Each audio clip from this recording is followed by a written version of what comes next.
एक गांव में एक मेहनती किसान रहता था। वह अपने बेटों से लाचार हो गया था। उसके बेटे उसकी बातों को नहीं सुनते थे। मक्खनलाल के दो बेटे थे। पहले का नाम मोहन तो दूसरे का नाम सोहन था। ये दोनों कुछ काम भी नहीं करते थे और पिता से झगड़ते भी थे। मक्खनलाल बूढ़ा हो चुका था। उसे चिंता थी कि मेरे ना रहने पर ये दोनों क्या करेंगे, और उसकी आंखें भर आती थी। वह बैठते दिन भर खेतों में सोचता रहता था कि यह दोनों आगे चल के क्या करेंगे।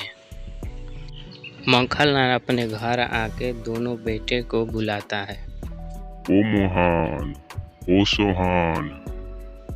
दोनों बेटा पिता के पास आते हैं।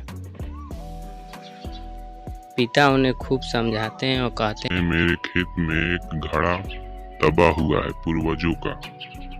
बेटा खुश हो जाते हैं और वो कहते हैं, हम खुद के निकाल देंगे पिताजी। और वह दोनों खेत की ओर चले जाते हैं। पिता खुश होकर बैठ जाते हैं।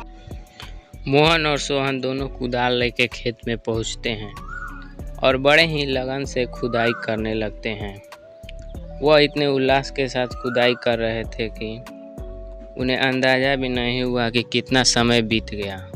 फिर वह दोनों बहुत थक गए तो वह घर की ओर चले गए। फिर रात हुई तो भी वो आ गए और खुदाई करने में लग गए। दोनों बड़े ही दिन रात मेहनत कर रहे थे कि वो घड़ा हमें मिल जाए। फिर भी वो हार मान के चले जाते हैं।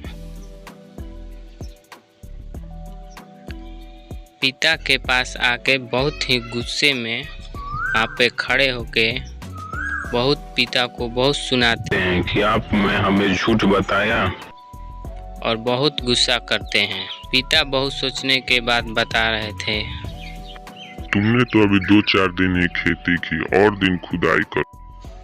फिर उन दोनों ने खेतों में जाकर खुदाई करने का काम चालू कर दिया। उन्हें बड़े लगन से खुदाई करते करते शाम हो गई। फिर भी वह खुदाई करते रहे। जब थक गए तो वह घर की ओर जाने लगे और पिता के पास पहुँचे तो बड़े ही गुस्से में दिख रहे थे।